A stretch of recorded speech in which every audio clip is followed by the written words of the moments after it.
Good evening. Welcome to another podcast. Another impromptu one.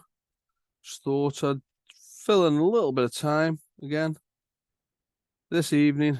I've got to go to work tomorrow, which is a Sunday. Need to get some orders out before the mad rush on Christmas week. So tomorrow I'll be rolling bait for quite a few hours, I would imagine. In fact, I'll probably do a full day. So, yeah. So there we go. So after the great response from the podcasts I've been doing recently, but why not talk some more about other aspects of carp fishing, bait, just different things, the ideas that go in my mind that people could learn from. It's always nice to pass on a bit of knowledge to people about things that I've picked up along the way. There's obviously a massive cross-section of anglers listening to these podcasts, so I wouldn't like to think that I'm trying to teach people how to suck eggs, but I've been doing this a long time, done a lot of research over the years into things all related to the natural world, bait, carp, aquatic environments. So just think, why not pass a bit of knowledge on? Because I always say that the more you know about things, the more equipped you are to catch carp. So a couple of topics that I thought I would cover is silt, which is quite a big topic, and fishing what you would term hungry waters. Now, I'll get onto my definition of what a hungry water is when I get round to it as the podcast progresses. And what I will talk about is some of the methods and things that I think, and I have done, when fishing what you would term a hungry water to catch some of the bigger and older fish in these types of waters. Because the same again, people will probably think I sound like a broken record, but I always think that there is a bait route towards upping your chances of catching what you want to catch from most waters. I wouldn't say everywhere. Well, I would actually. I would say everywhere. There's always something related to bait that can be the critical piece to the jigsaw, if you like. And as I say, as I've said many times, in the grand scheme of things, I do very little fishing. So I suppose some people might think he's doing plenty of talking about it, but he doesn't do a lot of fishing, which is fair enough. It's a perfectly valid point. But I've done plenty of fishing over the years, and all the baits that I come up with, they're not just done with theory, they're done with practice as well. You know, I've caught plenty of fish on most of my baits. The nut bait's probably the bait that I've used the least. Although I've caught a few decent fish on the squirrel. It was not a bait that I tested, really. I did ask for testers for that bait, something I'll never do again. But I've caught a few on it. And during the development process, when I make baits, new baits, when I come up, when the idea is conceived and the formula gets written down on paper, ready to be tweaked or maybe even not tweaked, sometimes I'll get it right straight away. I'll generally always do some form of testing, even if it's just testing the liquid attractor that I've decided to use. When I say the liquid attractor, if I'm using a new flavor or essential oil in a particular bait, I will generally make some hook baits up with the attractor in and just test the hook baits just to see if I can get an idea of the levels that I'll need to use. So there we go. As I say, do very little fishing, although I've caught plenty of fish. At the moment, I'm doing very little fishing. I've been reasonably busy this year, and I would rather not go fishing than just go for a rushed 24 hours. I might have to turn up late and there might not be much chance of getting a decent swim. So yeah, I'll save my fishing sessions for when I've got a bit more time, and I can put aside a couple of days. So as I say, I've done very little fishing this year. I've had a few fish, but Nothing spectacular this year.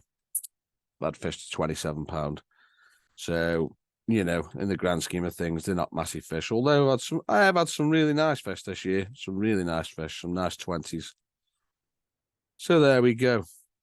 But even though I do very little fishing, and I haven't done loads of fishing for a long time, you know, probably, I don't know, on a good year, I might have done 30 nights, which in today's world, there's a lot of people doing 30 nights in 3 months, in the 2 or 3 months. There's a lot of people quite surprised nowadays how many people do 48 hours or more every single week.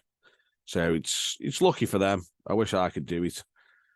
So with not doing a great deal of fishing, I often know when I'm getting it right, because if I'm catching consistently or I'm having good results, then because I'm doing relatively little fishing, then I know I'm getting it right, because compared to somebody that does a lot of fishing, probability dictates that they're going to have results now and again. And if they're on the bank a lot more than you, then the now and agains, you know, it'll become more frequent, but they still might not be catching. They may well not even be catching as consistent as you, but they're catching more because they're fishing more. And as I say, you know, it's not bitterness or anything. There's a lot of people doing a lot of fishing nowadays, and it's one of the only sports where time can be a substitute for skill. And as I say, a broken clock is right twice a day. So if you spend long enough on the bank, you're going to catch something, aren't you? You're going to catch something. Now, you don't always work waters out very quickly. You know, some waters are more difficult than others, and for various reasons, it can take you longer than somewhere else to work something out. Sometimes it can be something obvious. Other times, I think, you know, I've been guilty of it myself in the past, that you're not properly focused on somewhere. And I can remember in the past, I've had a couple of waters that I've had targets that I wouldn't mind catching certain fish from more than one water. And for me, it never works out properly, in so much as I won't focus myself properly on one of the waters. One of them will be secondary to the other one until I've achieved what I want to achieve on one water. I generally never really give it the full focus that I need on the other water. So I don't really make a concerted effort. And then until you actually do put that effort in, you do the mental homework, you're thinking about it more, you're putting more effort into your fishing, you're probably working harder when you're on the bank. And then your results generally tend to improve, don't they?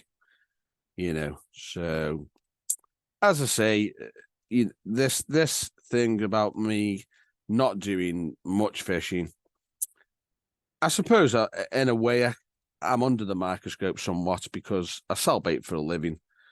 But to me, the actual job that I do is my main focus.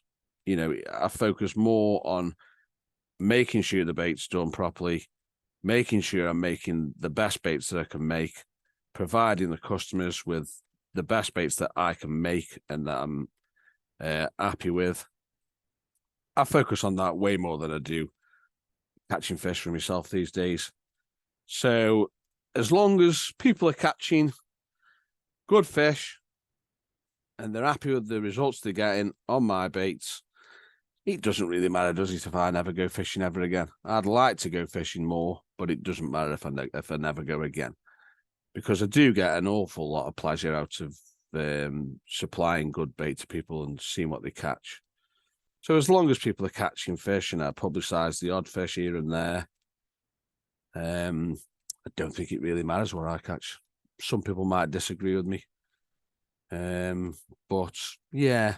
You know, the analogy you could make is the Formula One car engineer and designer that they're never going to be the ones who are driving the car over the line and winning the Formula One, are they? So, you know, it's two different cogs in the same wheel. One of them makes the car and makes sure it's running properly, and then the other one drives it over the finish line. So there we go. There we go. Now, what did I say I was going to talk about first? Right, yes, silt. Silt. Right, so I suppose most of the people who are going to be listening to this have fished somewhere where there's silt. You know, there's a lot of waters that have got silt in them, but it's often to varying degrees.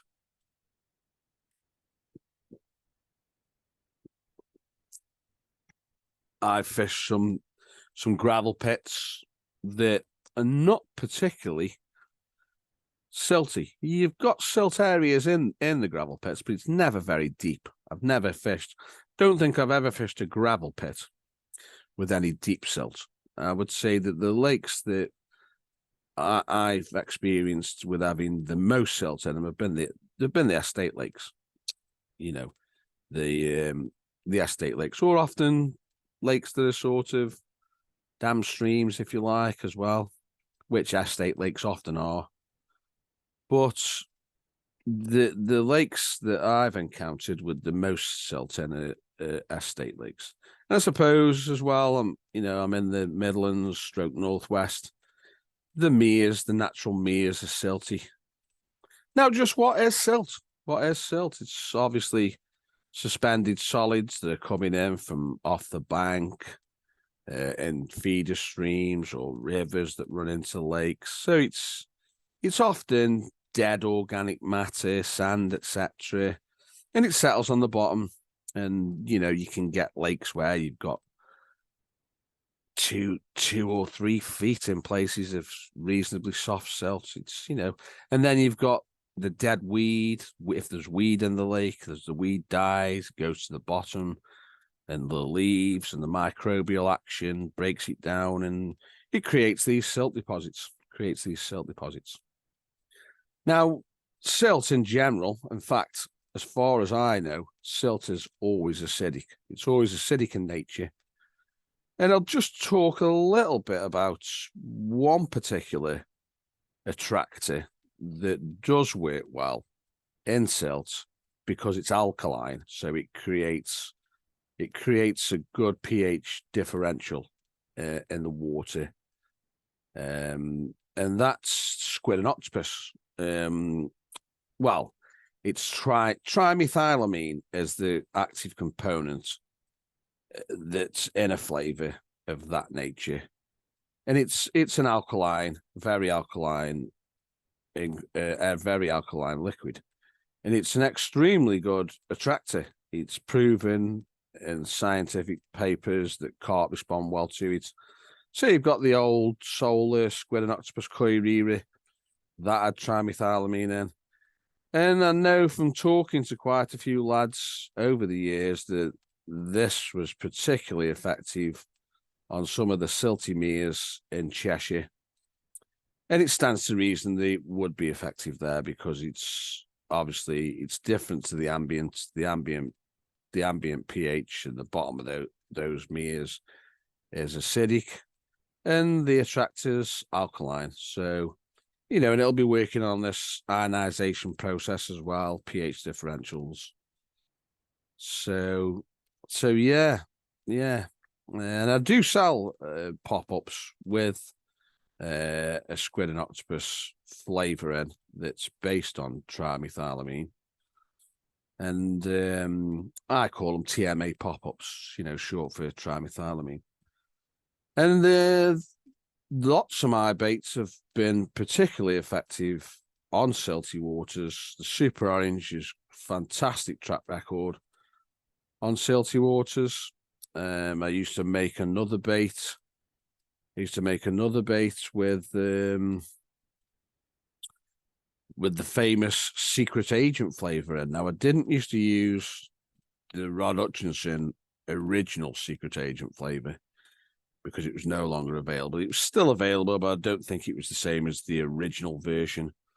I used to get mine made up for me from Bob Campbell because I was after something with fenugreek in.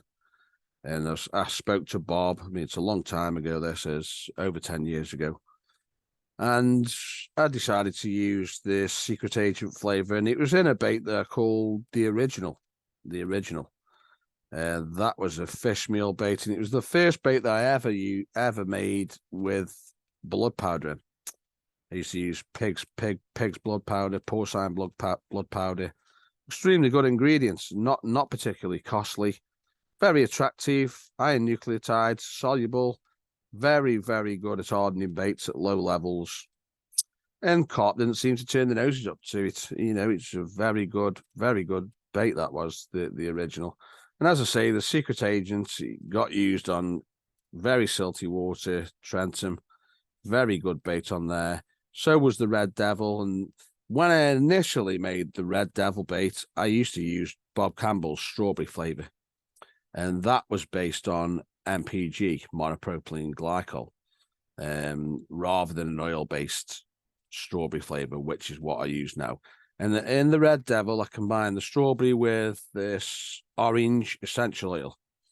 Now, our essential oils in general are normally very effective on silty bottoms because obviously an essential oil doesn't mix with water as such, and it's hydrophobic, so it repels the water. So it stops it sort of tainting the bait and washing out, if you like, the smell, the essential oil. But that said, although the monopropylene glycol, the strawberry flavor that I used to use in the Red Devil, is hydrophilic because it's miscible with water, that was still effective on the silty bottom of Trentham, and it caught lots of fish. And you know you could bring a bait back in from sitting in the deep silts on there, and you could still smell the strawberry. So yeah, it was effective. But yeah, I mean, you get lots of people talking about after suggestions for baits and flavors to combat silt. But one thing I will point out is that the Super Orange has got no flavor in it, no essential oil, and it's extremely effective in silt. So it just shows you that you get the ingredient profile correct, and you can get the attraction. You can get the attraction working very well, even without an essential oil or a flavor. Now, another thing I like to talk about with silt is do often see people getting worried about presentation in silt and should they use a pop-up or a bottom bait. Now, although I'd fished a number of silty waters during the 90s, I didn't really fish anywhere where the silt was very deep. Now, I'd fished Trentham in the late 80s and the early 90s, but I was mainly fishing at shorter ranges. I was using baits like Lunch and Meat and Pepper Army, etc. And obviously, between the 90s when I fished it and then 2012 when I went back on to fish it, the silt had probably built up a bit more because the lake had been drained, although it's a few hundred years old, the lake is. But anyway, so went back on there, and very, very silty lake, and lots of people were using the Super Orange straight out the bag. And it didn't matter if they were fishing over these silty areas, which most of the lake's silty. There is some odd spots. And they were still catching. Now, one thing that I did see down there, and I always remember it, is there was a couple of lads who were both using the Super Orange, and they were both catching quite well. And they were in one particular swim, and the island margin there is around about, it's anything between 90 yards and 125 yards away from you, fishing up to the island. Now, I'd gone on there, and these two lads were doubled up in this double swim. And I caught one on a pop-up at range, fishing just off the island. Only a small fish. I think it was a double, £13, £12. It was in winter, this was, and it was back end of winter, early March, so back end of winter. And the two lads who'd been catching well, for the first 24 hours of the session that I was there, there's fish showing over their rods, continually showing over their rods. And I kept thinking to myself, I wonder why they're not catching. I wonder why they aren't catching. Now, it became evident that they were using lead clips, and they were using, I think they were using 8-inch long rigs. So they're in using lead clips in deep silts. Now, this silt's deep. It's very deep silt. So I think that the rigs were underneath the silt. I think the lead was penetrating into the silt and pulling the rig down with it. Because what happened next, virtually, it proves conclusively that this was happening. So these two lads packed up, and I was staying on for another night. I was doing 48 hours, so I'd done 24 hours. And another one of the lads came on, and I told him what I'd been seeing. So I said, get in that swim. And he went into the swim. Now, he was fishing helicopter rigs. So obviously presentations, totally different. And we'd got the beads right the way up the leader, so that the hook length could travel all the way up. And he chucked out 3 rods to this area where these fish have been showing, all on bottom baits, but using helicopter rigs with his beads set a good 18 inches up the leader, 2 foot, whatever. And lo and behold, he'd only been there 45 minutes, and he had a triple take. Every single one of his rods ripped off, and there you go. So if ever there was an incident that highlighted the importance of rigs, that was it. You know, and these lads had caught plenty of fish on these lead clips in the silt, but on that particular session, their bait seemed to be buried too far underneath the silt. Too far underneath the silt.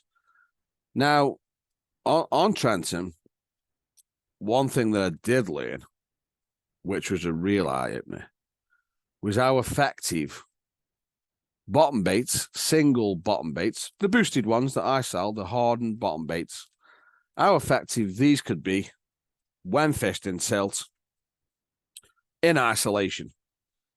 Now, it's a little bit of a leap of faith when you're on a lake as big as Trenton, 70 acres, and you're casting single 16mm hardened duck baits out.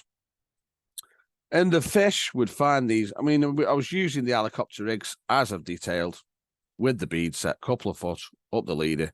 So I would just let the lead plunge into the silt.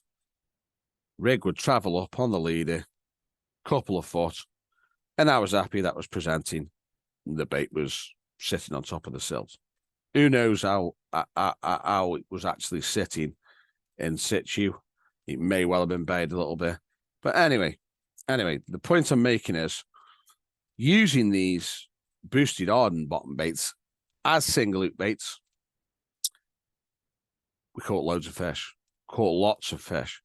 And I think what that pointed out to me was that even in the silt, the carp will find it.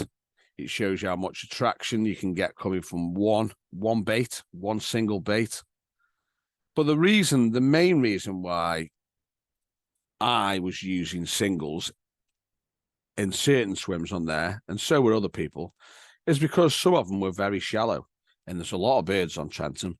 And if you try to put any bait out, you know, try to get your throwing stick out and whack a few freebies to the island margin, 100 yards, 120, whatever it was, 115. then you ran the risk of attracting the attention of the bird life, and it could be an absolute nightmare. I can remember, I can remember one morning in this particular swim that I think within the space of about an hour and a half, I dropped a bit of a clanger. I'd put a few freebies out, and I think I caught a mallard, a coot, and a Canadian goose in about an hour and a half. So I think after that, my mind was definitely made up that I won't be using any freebies in that swim again. And I didn't need to in reality. I didn't need to because I'd identified some very good areas in that swim, which I think were natural feeding areas in amongst the silt. There was other things there which I'll probably talk about another time. But yeah, these silty swims, silty areas certainly produce fish, even on single bottom baits, which, you know, it seemed very alien to me at the time because I had used single hook baits, mainly pop-ups at times. But yeah, single bottom baits in heavy silt and dart baits as well, so they wouldn't even show up. They'd blend in very well with the bottom. And caught plenty of fish. Caught plenty of fish. Now, one thing that you will find in silt, as most people will know, well, you find quite a lot of different natural food items in silt, but one's bloodworm, chironomids. Now, these can be found in silt, and there's certainly a good amount of bloodworms in most silty lakes. But one thing I will say about chironomids, bloodworms, is that you don't always just find them in very soft, silty areas. Most people just associate bloodworms with silty areas, but bloodworms are more than capable of surviving and getting enough nutrition from harder areas that have maybe got a little bit of detritus on them, but they're not particularly silty. Now, there's one lake that I fished in Stoke, one of the urban parks, and the best area for me on that lake was an area that was very shallow, couple of foot deep. And one of the reasons why I started fishing this particular swim was I was on the lake. I don't know if I was just going for a recce or whether I was fishing another swim. It wasn't long into the campaign that I did on there, and I noticed the coots were diving a lot in one particular area, and I noticed when they were coming back up, they seemed to be chomping at something in the beaks. Now, watching this for a while, I'm thinking there must be something there that they're eating. You know, because coots will feed on bloodworms and larvae and things. So I think the next time I went onto the water, I think I decided to fish this swim. And as I say, it was very shallow, just off an island, and lo and behold, I started catching fish from there, and it was probably the best spot on the lake for me during the 6 months that I fished that lake. I would say I caught nearly half of the fish that I caught from that lake, from that swim. Maybe not quite half, but I certainly caught. I had a good hit off that area. Well, in fact, I caught 7 fish from that particular area one week during 2 short afternoon sessions and a overnight session. And as I say, I was bringing bloodworms back in on the rigs, and the bottom was firm there. I was using inline leads. I was using fish meal bait. I was using inline leads. It was quite a firm bottom. Wasn't plugging in at all. There was a little bit of organic matter on the bottom, shall we say? There was odd bits of leaves there, and sort of like, I don't know what kind of weed you could describe it as, but there was certainly organic matter there, and I was bringing bloodworms in on numerous occasions. And as I say, this was a reasonably hard area. I was using 2-ounce inline leads with a short braided hook length, and I was just sticking a bag of two old baits and 2 broken baits in the bag, using bottom baits, spicy fish meal, and it was doing the business. And that setup caught me all the fish that I caught out of that water that year. Even though it was silty, I was using these inline leads, and yeah, it was an effective setup. I don't think that year on there. I don't think I lost one fish that I had to take off on the bottom. Did lose a couple fished on the surface, but then again, that was probably my own fault because you weren't supposed to surface fish on there. I did catch one off the surface, but I can remember I did lose two out of the same swim. It was very, very shallow, the swim was in the margins, and I'd got no boots up with me or anything. And I lost them both at the net. I just, a couple of afternoon sessions, I went down, got them feeding on the floaters, and I lost them. But there we go. Silt, harbours, lots of natural food. In particular, you can get bloodworms in it. You also get a lot of swan mussels in silt, which I'll save for another podcast because talk about them quite a lot because very interesting swan mussels, got an interesting life cycle, and carp actually, I think they eat swan mussels a lot more than what a lot of people would actually realise, After my experiences, I've certainly witnessed carp eating swan mussels. So, yeah, there we go. So, a little bit of a chat about silt, bloodworms, etc. Different attractors that have used to good effect in silt.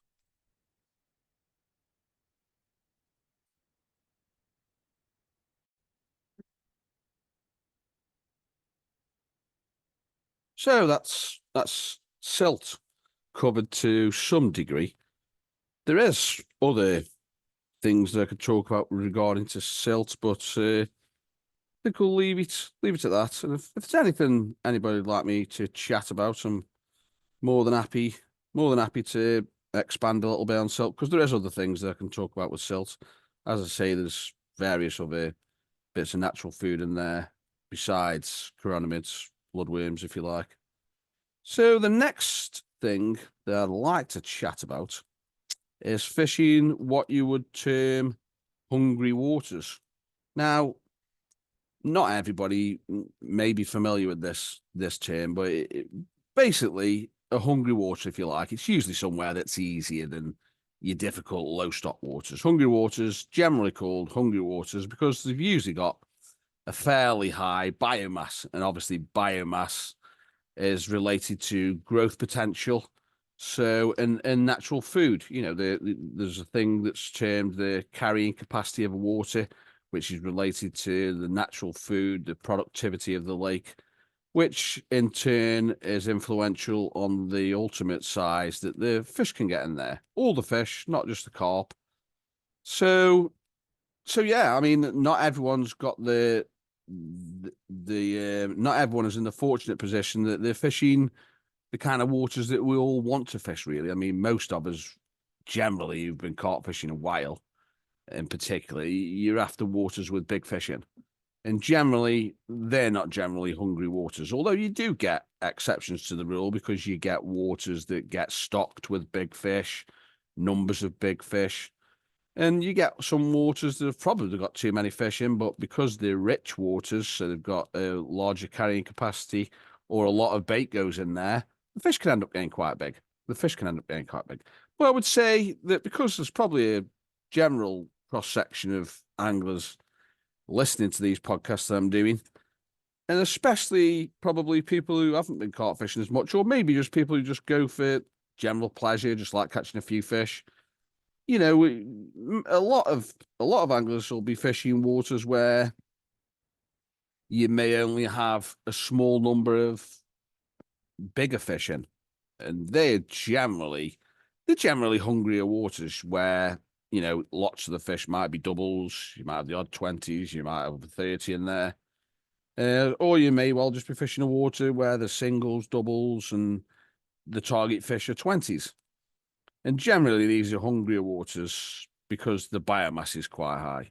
Now, as I said before, because I'm a little bit of a nerd, I do these calculations, and apparently it's a normal thing, analysis of different statistics, and apparently it's related to testosterone levels. So I believe, anyway. So what I'll say for the general purposes of this section that I'm talking about, when I've done research over the years, then somewhere that's could be put into the category of a hungry water is somewhere where the stock of fish, and that's all fish, not just carp, exceeds round about 450, 500 pounds of fish per acre. So below that, you're into the territory where, in theory, the fish have got more food, there's more room for the fish, so the water quality stays better in general, although there's a lot of factors involved in that.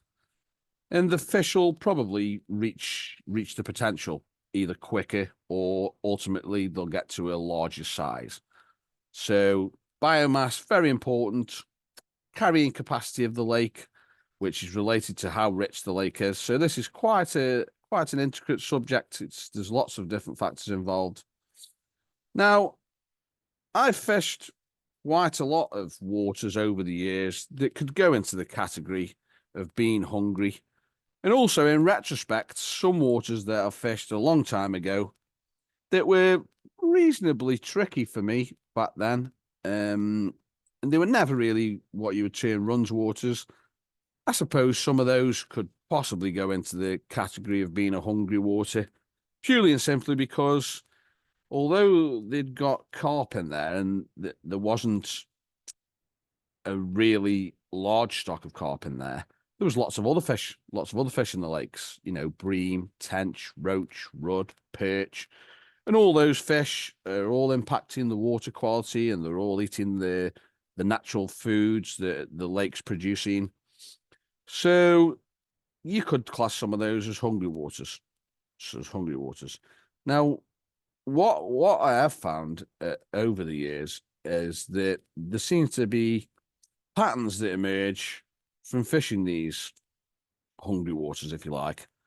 There's definitely different types of baits, particularly boilies. I'm just talking about boilies, although you can use other baits, but I've always been an avid user of boilies, and there's definitely patterns in baiting strategies and types of baits that you can use that will ultimately, I think, have a bearing on the numbers game, because normally on a hungrier water where you can expect, if you get it right, to have multiple hits of fish, then generally it's a numbers game to get through to the larger fish in the lakes. Stands to reason if you're fishing somewhere with 200 carp in, and say there's only 5 fish in there that are what you would call the A team, and these are the most desirable fish, the ones that most people want to catch. It's quite handy if you can employ tactics and baits that will allow you to reduce the amount of fish that you've got to catch and got to wade through before you get to these target fish, if you like.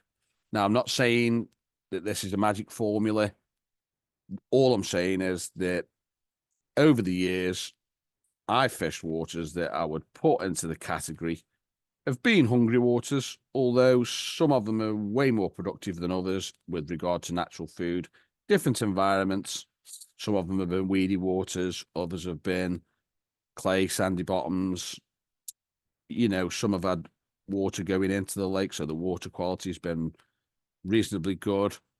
But as I say, for the purposes of this podcast and this section that I'm talking about, I would say that when I've done with certain calculations with information that I can get hold of, that these hungry waters, there seems to be things that you can do to get through to those bigger, and importantly, I would say that generally the bigger fish are older.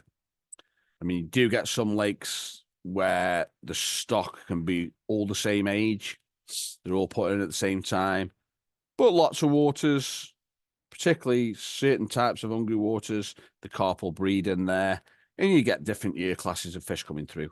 And generally, what you will find is that the bigger fish, so usually the more desirable fish, and the bigger fish, and if we put a number on it, most of the waters that I'm going to talk about in this section, the bigger fish with 20-pounders, there are 20-pounders.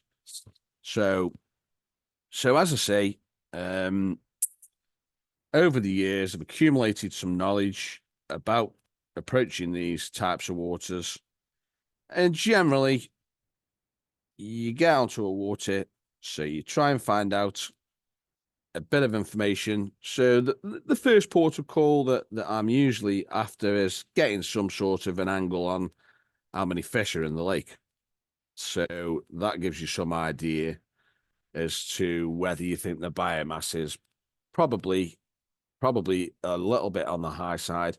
And obviously, in turn, this has a concomitant effect, meaning that on a hungrier water, in theory, the carp are going to be more reliant on an angler's bait to either grow or even survive sometimes. I mean, you can get extremely hungry waters, some commercial waters, the fish are vastly overstocked. The lakes have got far more fish in them than they would support naturally. But at the same time, you get these waters like your commercial waters and probably some of the linear waters, I would say. I mean, I don't fish those waters really. They're probably vastly overstocked. The biomass is probably way too high.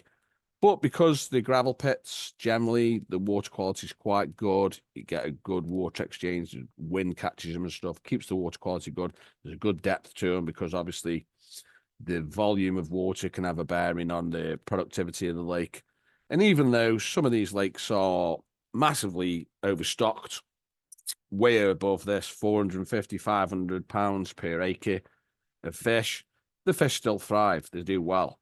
But I would say that an extremely important and pivotal factor in this is the fact that they see lots of bait. There's anglers fishing those lakes on a regular basis. There's lots of extra food going in there to supplement the natural food. And so, in turn, those fish are still thriving in what's probably termed as an overstocked lake. Now, a few of the waters that I've fished over the years that are hungry waters, what I have noticed is that generally, if you go onto this type of water with a good boilie, a food source bait, if you like, then if you can apply this in reasonably high quantities, and the same again, it's okay me saying this because I roll bait for a living, and I don't have to pay for it. It's the full cost. But I've done this when I didn't roll bait for a living. I've done it numerous times. If you can get a good quantity of bait going in there, and in theory, try and outbait anybody else who's putting a bit of bait in there, it seems that these larger, older fish in these lakes seem to be the first ones that will exploit this free food. Now, I think there's a few factors that are in play here. I think that one of them may well be that these fish, because they're generally older and bigger, I mean, it's not always the case that the oldest ones are the biggest, but it's a general rule of thumb. A lot of the bigger fish are generally older. Then there is this issue where it's been pointed out, and I think the scientific papers to back this up, that as carp get older, then the density of their receptors, the receptors that are involved in food acquisition, increase, so they become more attuned with sources of food. So they're the ones that, if you like, are potentially more attracted, if you like, or have got a better ability of picking up on food sources. Now, obviously, all carp have got to be able to recognize food.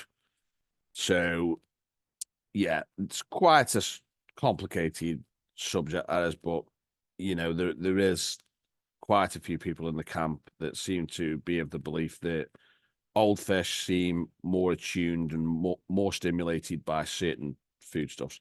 Now, another factor that I think can come into play, particularly in these older fish on lakes that have been fished for a long time, is the opioid issue. I think that obviously milk proteins and wheat ingredients have been used for a long time in boilies. And there's every chance that if you're fishing a lake that's had carp in since the 1970s, that those fish in those lakes that have had carp in for a long time, they've probably been seeing boilies since the 70s, 80s. And they may well have seen boilies over the years with milk proteins in, milk casein, obviously wheat as well. So these fish may well already have this neural network laid down, food sources that are potential opioid peptide liberating food items. Then these fish may well be tuned into these particular food sources. So when they come across something, if you go onto a lake where in the 80s maybe the carp had seen boilies with milk casein in or wheat, and then you go on there and you start putting a good food source bait in there, and you're giving them plenty of free offerings. It seems that these fish, particularly the older fish, they seem to exploit these food sources very, very quickly. Now, it's all well and good that I'm saying all this. I'll give you a few examples of waters that I've gone onto, and this seems to have been the case. Now, there was one particular water that not that long ago that I fished, and it's about 12 acres. It's a lovely water. It's got water flowing into it, water flowing out, so the water quality is probably reasonably good. Varying depths, bits of weed in it. But I would say that water has always been a hungry water. There's always probably been too many mouths to feed in there. The biomass has been high, and there's lots of carp in there. The lake had got carp in there, roach, rudd, perch, crucian carp, tench, pike. Basically, it was a mixed fishery. And even though that when I fished the lake, which was 2019, the carp stocks had been thinned out. They'd been thinned out. Apparently, I was told that before I fished the lake a couple of years before, I think there was 1,000 pound in weight of carp taken out, all single-figured fish. And these were all carp that had been spawned in the lake because the lake had never been stocked, I believe, since the 70s. So obviously conditions were right in that lake for the carp to breed successfully. And I think the situation had got around that there was too many fish in there, and it was impeding the growth of the fish. Now, as I say, nice sized lake, 12 acres. And I would say that certainly the biomass in that lake was well over 500 pound an acre, well over.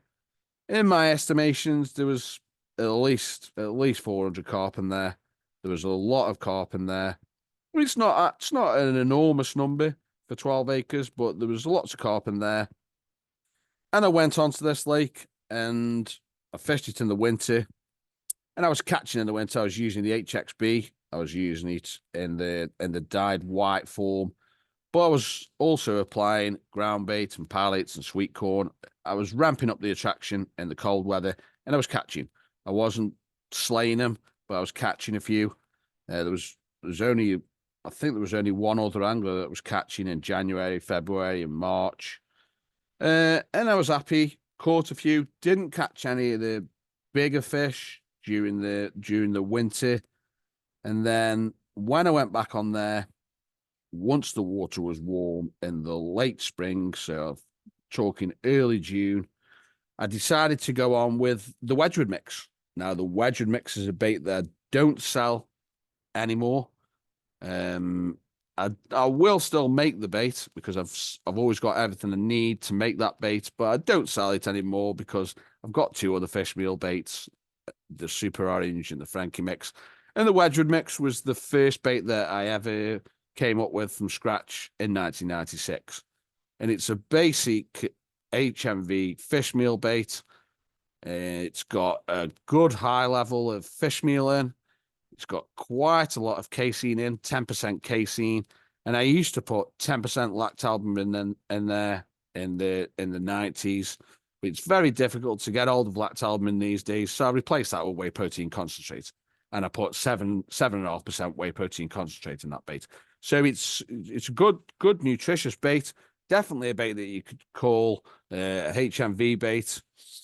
And obviously with this high level of, well, it's a reasonably high level of casein in there. Most fish meal baits on the market today, I don't think many of them will have casein in at 10%. And whey protein, it's whey protein concentrate at 7.5% is, again, it's fairly high. And there is addictive elements in whey protein concentrate. They're nowhere near as potent as the casomorphins, the lactolphins are, but the potential, again, is there for this opioid neural network. Because if people were using lactalbumin back in the 70s and 80s and 90s on these lakes, there's every chance that these carp have already got this neural network laid down in the brains. And I think it's something that you can tap into years down the line, because of the things I've seen, what's happened when I've fished lakes. So went onto this lake when the water was warm, and I went down there with the Wedgwood mix, and I did a little pre-bait with just boilies on one weekend. I went down for a day session, and as I say, I'd been catching. There was nobody else using the Wedgwood mix on that lake, and I hadn't used it at all. This was the first time I'd put this bait into the lake. And to be truthful with you, from what I was seeing on that lake, most people were using very little bait, because you didn't need to. It was quite a hungry water. You could catch them, but you would catch more with different applications, which I'll talk about now. So I went down there with just boilies, and I think I took 3 kilos of the Wedgwood mix down with me. So good quality fish meal bait. The water's quite warm. Went down there, and I think on that first day session with the Wedgwood mix, I applied just the boilies, and I think I had 3 bites. I think I was there for about 7 hours, and I got 3 bites. And at the end of the session, I whacked all the bait in. So this swim had seen 3 kilos of the Wedgwood mix. So obviously quite a lot of fish in there, quite a lot of fish in there. So 3 kilos of bait spread around them. It's not a lot, but maybe as the story progresses, I'll give me thoughts on what I think might have happened. So this was a good swim. The swim that I went into was the swim that I caught most of the fish out of in the winter. I'd already worked out that it was definitely a good area patrol route. I think it was on a line of where the fish navigated a marginal reed bed, because it was on the inside of a bay. So out there, about 60 yards out, this was the area I was putting the bait and had been catching from. So puts the bait in, 3 kilos, and I went back. I think I went back 5 days later, 6 days later. I got in the same swim, but this time, rather than just use boilies, I decided to see if I could get a bit of more of a hit of fish going, ramp up the attraction, because I think this is a good thing to do on waters where you can have multiple hits of fish. I don't always think straight boilie fishing is the way for these waters to get numbers. If you want the numbers, not necessarily the bigger fish, but the numbers of fish. So what I did is I took the Wedgwood mix down with me again. I think I took 2 or 3 kilos, but this time I took some pallets, some sweet corn, some ground bait, and some of the shrimp oil that I sell, the shrimp oil liquid. So I made up a big mix. There was a lot of bait there. I think I'd got a bucket. It was around about 10 kilos of bait. And I was only going to do a day session. And what happened during that day session, again, confirmed to me that these larger, older fish may well already have this neural network laid down in the brain to recognize these opioid peptides and exploit these food sources. And what happened that day was I used the full bucket of bait, which realistically speaking, I could have got away with using less, but I'll use the full bucket of bait. I was spotting constantly all day. Well, I say all day. I was there for about 7 or 8 hours, and I caught what transpired to probably be two of the biggest mirrors in the lake, one after the other. They were both caught on Wedgwood mix, match the axe pop-ups. Wedgwood mix had been introduced in that swim the week before, went down, Wedgwood mix in the mix, this cloudy mix, ground bait, pallet, sweet corn, shrimp liquid they sell, the shrimp oil. And there we go. I caught definitely two of the biggest fish in the lake. I think one of them I think they've both done around about 25 pound, the best weights. So there we go. Now I think what happens is that these old fish, I think that because they're older fish, they've got more experience of bait, and I think that these opioid peptides play a significant part. I don't think now, as people know, I don't subscribe to the HMV theory, but that is not saying that I don't think nutrition plays a part in baits and in bait success. We'll be talking about this to a much greater degree. I think it's linked in with the protein leverage hypothesis, and I think a lot of it is related to a nutritional need, a nutritional need of the body at a particular time. I don't think the fish necessarily know what's good for them, but it stands to reason that larger fish will need more protein than smaller fish. So, and then we've got this issue about them receptors possibly being more attuned in these older fish. And there we go. That was one lake, 12 acres. I would definitely classify that water as a hungry water. I had multiple captures on there of multiple fish. Didn't fish it an awful lot during the warmer months, but I think the best night I had on there was round about 7 or 8 fish, and the best day was round about the same on a day session. And in reality, I probably could have caught more if I cut back on the bait, reduced the amount of freebies, but I wanted to try and get through to these bigger fish, and I managed to do it on this day session. And by this stage, I'd done a few nights on there in the winter. I think I'd done about 6 nights. And then I think this was my second or third day. I think it was the second day session that I did once it warmed up. And then I think throughout the rest of the year, I did a few more day sessions on there. And I think I did one night. And the night that I did, I used the same baits, the Wedgwood mix, but I used the ground bait and the pallets. And I think I had 7 or 8 bites from round about 11 o'clock midnight till about 7 in the morning when I decided to reel in, because I was pretty much knackered. I had a few bites and I had no sleep. But that session, I don't think I got into any of the bigger fish. I think mid doubles was about the biggest, but I'd already done what I'd set out to do on there, because I do believe that there is methods to get through to the better fish. And it worked on there. So for anybody who's on a water that sounds similar to that, I'm just trying to give you some of my experience and the reasons why I think this happens. Because the same again, there's another water in Stoke that's it's quite a rich water. But at the same time, the same again, this water's about 6 acres and it's quite weedy, but there is a reasonably decent head of carp on it. Well, there was when I fished it, it's 14 years ago. 14 years ago when I had a little bit of a campaign on there, and there was a few lads who were new fishing it. It had been a water that I'd been paying attention to because there's some lovely old carp in there. Bit of a checkered history with one thing and another. I think a few fish got pinched out of there and different things. But when I looked at this water and they did a little bit of an analysis of it, You know, I seem to get the idea that there was well over 100 carp in there. And there was a very large head of tench, a very large head of big tench. And there was lots of roach in there and rudd, perch, etc., pike.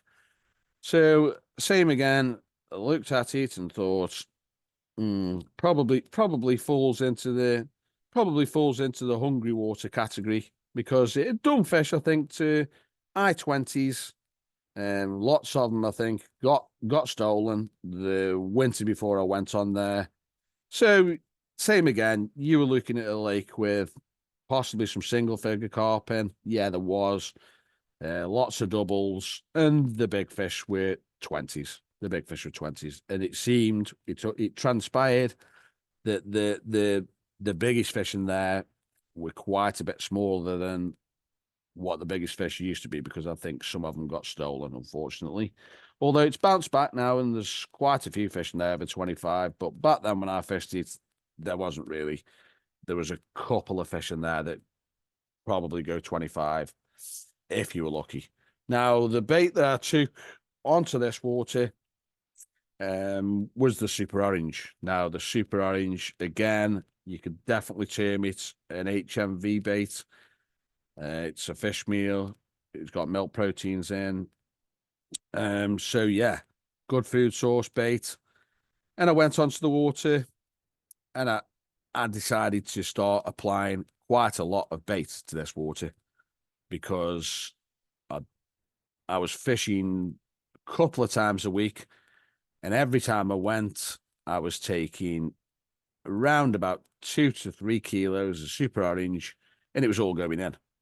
Now, the first night that I did on there, the very first night that I did on there, it was a very, very busy lake, and I used a lot of bait, round about 3 kilos of super orange, 16 mils, and decided to use a bit of hemp and sweet corn. And it was a busy lake, but there wasn't a lot happening for most people. And I think I had six bites that night. The biggest one was just under 20. And there was some lovely fish. You know, they were dark black fish because it was weedy, gin clear water. And I enjoyed myself. And then within a very short period of time, I think 2 sessions later, I'd put 3 kilos in, and then went back again, did another session, another 3 kilos in. And then I went back again. I'm pretty sure it was only my third session. And I caught the biggest common in the lake. Biggest common in the lake. As I say again, it was definitely an old fish because the stock in there was definitely young fish in there and older fish. And I caught this common. It was only, I think it was 21 and a half. It was a nice, lovely old fish. And that said again to me that obviously these older fish in these relatively hungry waters definitely seem to gravitate towards these HMV style baits. And at this stage, I was still a believer of the HMV theory. You know, so obviously in my mind back then, it was HMV theory was being proven correct. But as I say, my thoughts on this have changed quite considerably. And I do think that, yes, nutrition can play a factor, can be a factor, it can play a part in this. But I think a lot of it's down to this receptor thing and this opioid neural network, and there's lots of factors involved in it. But as I say, went onto this water, caught the biggest common, and then within another session or two, I'd caught the biggest mirror, or questionably the biggest mirror. There was a few in there that went to maybe 25 at the right time of year if you're lucky. And I actually caught that one twice within a week. So there we go. Everything's pointing in the direction that these older, bigger fish, if you're applying lots of bait, because I think this is the key. I think the key to getting through to these larger, older fish on these relatively hungry waters is to throw plenty of free food at them. You know, so anybody who rolls their own bait, costs them a little bit less. It can be a key string to your bow on these hungrier waters. If you can get some bait going in because you'll get people who don't use much bait at all. And as I say, again, it sounds like I'm being a salesman, but at the end of the day, if you want the results, if you're on these kind of waters and there's carp you want to get through to and catch, then generally, from my experience, you can get through to these bigger fish, which are generally older, by using bait. Now, as I say, at this stage, it was all HMV style baits. And then in later years, I got different theories about bird foods and wheat opioid peptides. So at this stage, I'd never done a campaign with a bird food. I had used bird foods, but when I look back in retrospect, this did get demonstrated to me that you could do it with a bird food bait way back when I first started seriously carp fishing in 1995, because there was one lad on one water that I was fishing and he was using a bird food bait and he was catching more than his fair share of fish and the good fish for the lake. And strictly speaking, that bait that he was using, it wasn't an HMV bait, but he was applying lots of it. He was applying lots of this bait, and I know he was. He had plenty. In fact, when I used to go and have a chat to him, see how much bait he got in his bevy for a 2 or 3 day session, I used to think, Jesus, that guy's using a lot of bait, and he was certainly putting a good 5 kilos a session in there. Who knows, maybe more. I didn't quiz him about it, but there we go again. I ignored that, really, didn't really investigate it thoroughly. And so I sort of dismissed bird food baits on that particular water, because it seemed like most of the bigger carp were getting caught on fish meal baits. And that was the route that I went down. And it was the route that I stayed on for a long, long time. Well, not just fish meals, but nutritional baits, obviously good levels of protein to satisfy the carp's dietary requirements. So yeah, I could have really been where I'm at now with bait a long time ago if I'd have done more mental homework, if you like, on this opioid thing and looked into bird food baits a little bit more, because I do believe you can make a very good bait out of bird foods. And I will stick my neck out on the line and say that you can do everything that I'm saying here with a bird food bait on these hungry waters if you apply plenty of the bait. It's got to be designed properly, but I don't think it necessarily needs to be high in protein, because I think, again, this opioid peptide issue liberated from wheat, I think you can exploit this, because lots of carp will have seen opioid peptide, will have had baits thrown at them. They're high in wheat over the years, old fish. So, yeah, I think you can go down the bird food. I think you could go down the bird food bait route, and you could catch these fish. Now, as I say, I've done it with baits with milks in, and good quality fish meal baits. And these were definitely old fish that I've done it with, definitely old fish in both of those waters. Now, there's another water. There's a very small water that I fished for a couple of years, mainly day sessions, and it had a nice stock of old fish in there. Well, unfortunately, it got stocked with a load of small fish, and I always said I'd never fish it again. So, don't really know what the ages of these stockfish were when they went in. Don't know if they were different ages. I'm guessing that they were different ages and slightly different sizes, but they were small fish. I think they were a few pounds to maybe £6, £7. And I went back onto this water. I went back onto this water 8 years after these fish had been stocked.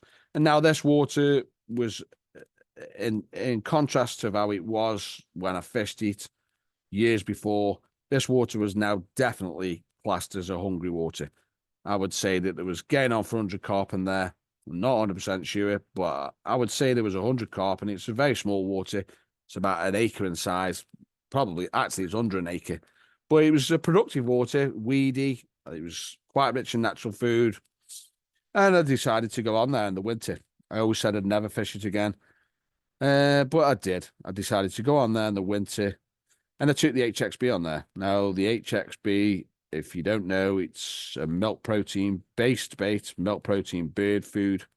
So there's possibly two sources of opioid peptides there: the casein and the lactoferrins, and the wheat-based ones. But I'll talk about the milk-based ones.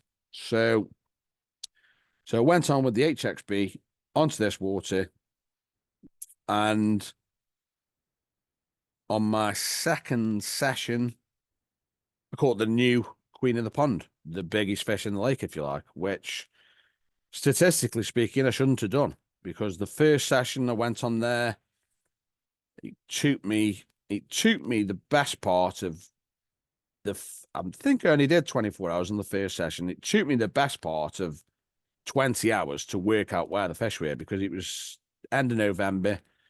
Even though it's a small water, I couldn't pinpoint where the fish were, and then I found them within the last 3 or 4 hours of the session, and I think I had 3 or 4 bites as soon as I found these fish, and I think I landed 3 and lost 1. All doubles, all low doubles. So I'd got this HXB with me, very small water, and I scattered 2 kilos. 2 kilos, 12 mil HXB, dyed white. Scattered it all over this area where I'd pinpointed where I'd picked these few fish up from. Went back the following week. Lo and behold, there we go. Second night, I caught the biggest fish in the lake. I think it was 19 pounds something. I think that fish is still in there. I think it's about 24 pound now. And there we go. So, good quality bait, putting plenty of it in, even in winter. And who knows? That lake was game fished all the time, so there's a high chance that those fish had seen baits with milk proteins in, and I may well have been exploiting this opioid peptide issue again. Maybe that fish was older as well, the bigger one. Generally, they're older, not always. And as I say, put this high quality bait in the winter, HXB, and it singled out one of the fish. But I think what's critical with this process is the amount of bait that you put in. You've got to feed the fish. You've got to give them some bait. Now, people will think I'm just blatantly trying to sell bait here. I'm not. What I'm trying to do is give people something to work with that I've done myself on various waters. And it just seems like the larger fish and the generally older, it just seems like they tend to get onto the free food sources much quicker. So if you do this, there's every chance that you can exploit this. I think you can exploit opioid peptide neural networks that have been built up in the fish.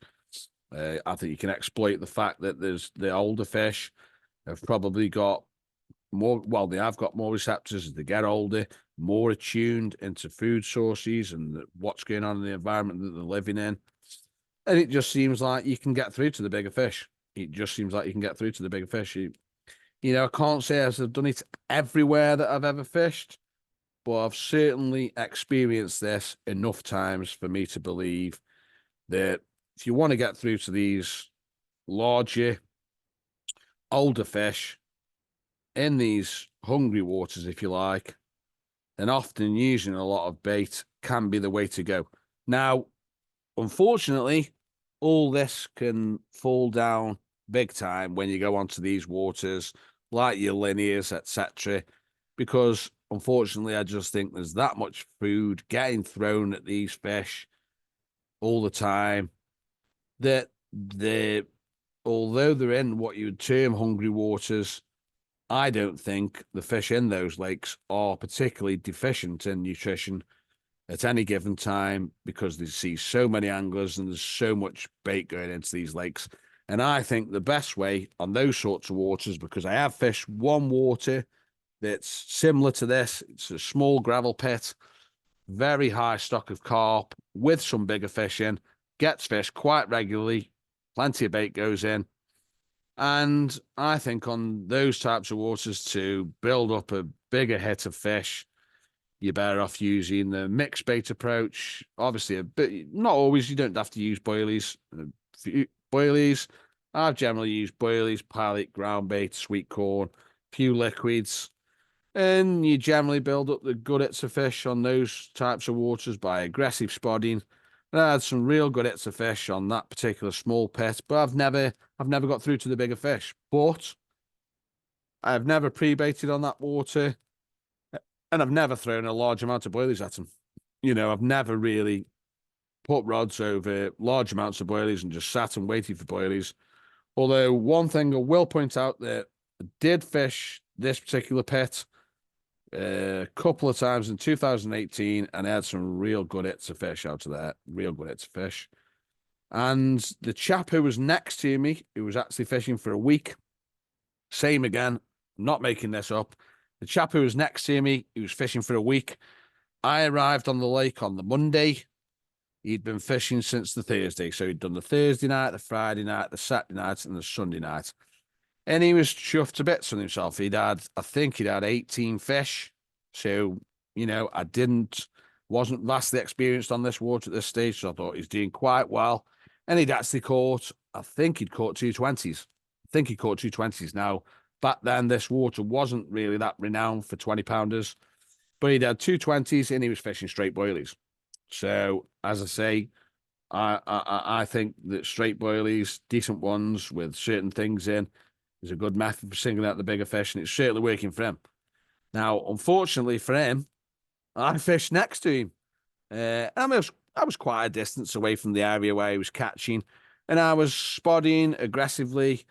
And to be truthful with you, I managed to keep the fish away from his area, really. I dragged a lot of fish in front of me. I was drawing them in with this aggressive spodding, mixed bait approach, ground bait, pallet, sweet cord, boilies, whole and crushed. And as I say, I amassed this real good catch. I think I'd caught him up. He'd had 18 fish. I'd caught him up in 24 hours, roundabout 36 hours maybe. And when I left the water after 2 nights, I think he was pulling off that day, and he'd only managed to catch another 5 while I was there, and I'd caught 23 and I'd lost about 7. I'd had about 30 bites. But the same again, in my mind again, I noted this down and I thought, wow, he's had a couple of 20s. I didn't have anything bigger than 16 pound. I may well have lost a bigger fish. Don't know. Don't think I did. I did lose a few. I got cut off a few times.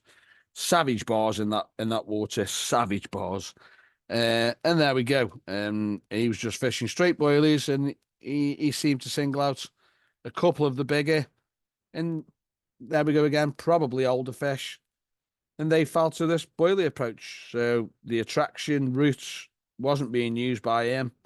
He was sitting it out on boilies, and he'd managed a couple of the bigger fish. So just giving you a few of my thoughts on these methods that you can use on these hungrier waters to try and get through to the bigger fish.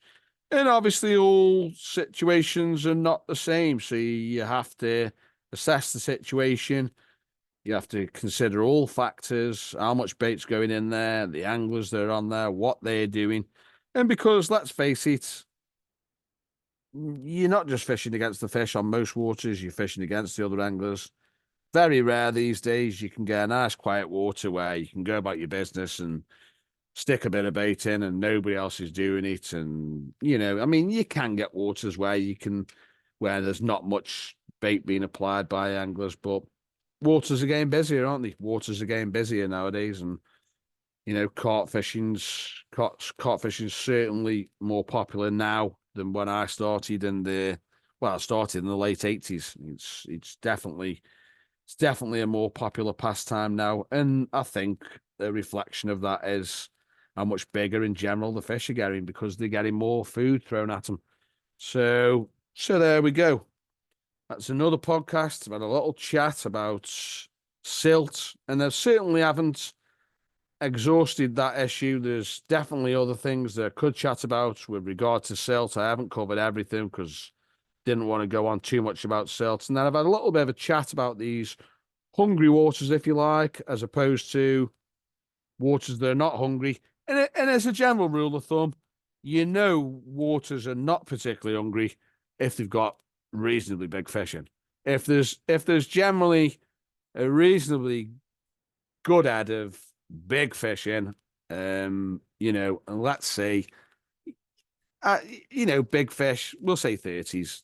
If somewhere's getting fish in, and it's producing fish, they're going over 30, then they've got to have sufficient nutrition, sufficient food to do this.